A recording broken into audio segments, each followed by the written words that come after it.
చాలా మంది joint pains తో బాధపడతారు. మరీ ముఖ్యంగా మోకాళ్ళ నొప్పులండి విపరీతంగా ఉంటాయి. ఇప్పుడిప్పుడే వస్తున్న వాళ్ళు ఆ ఫీల్ తెలుస్తున్న వాళ్ళు కొంతమంది ఉంటే, కొన్నేళ్లుగా బాధపడుతున్న వాళ్ళు ఉంటారు.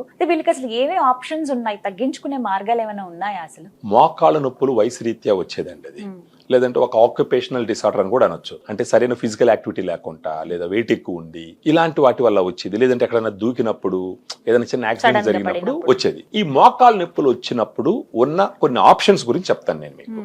ఒకసారి మోకాళ్ళ నొప్పులు వచ్చిన తర్వాత, మోకాళ్ళ నొప్పులు వస్తే అశ్రద్ధ చేసేసి మనకు రోజు చేస్తున్న పనిలో పడిపోయి దాని గురించి పట్టించుకోకుండా ఒక 4-5 సంవత్సరాలు నెట్టేసి ఉన్న గుజ్జంతా కరిగిపోయి, ఆ తర్వాత నొప్పులు భరించలేక డాక్టర్ గారి దగ్గరికి వెళ్తే డాక్టర్లు ఎక్స్రేలు తీసి దీంట్లో గుజ్జు పూర్తిగా అరిగిపోయింది, నీకున్న ఒకే ఒక ఆప్షన్ మోకాళ్ళ మార్పిడి ఆపరేషన్. అప్పుడు దానికి రెడీ అయిపోయి లక్షల్లో ఖర్చు పెట్టి మోకాళ్ళ మార్పిడి చేయించుకొని బతకడం ఒక ఆప్షన్.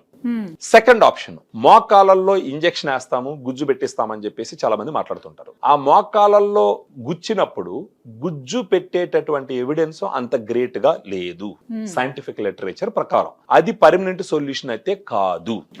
మూడో ఆప్షన్ చెప్తా. గ్రాండ్ వాక్ లాంటి ఒక సప్లిమెంట్ ని తీసుకొని, అంటే గుజ్జు అప్పుడప్పుడే కరగడం మొదలు పెట్టింది కాబట్టి తొడ ఎముక కాలు ఎముక ఒకదానికొకటి రాసుకొని నొప్పి రావడం జరుగుతుంది. ఈ సప్లిమెంట్ కూడా ఇది మోకాల్లో ఉండే గుజ్జుకి స్పెసిఫిక్ గా ఉపయోగపడేటటువంటి ఇంగ్రీడియంట్స్. దీంట్లో 8 ఉంటాయి. 7.5 grams పౌడర్ ఒక సాచెట్ లో. దీన్ని కనీసం 3 నుంచి 6 నెలల పాటు తీసుకుంటే అప్పుడు ఆ గుజ్జు పూర్తిగా కరిగిపోకుండా ఆపుతుంది. అంటే మీకు ఉన్న ఒరిజినల్ గుజ్జే.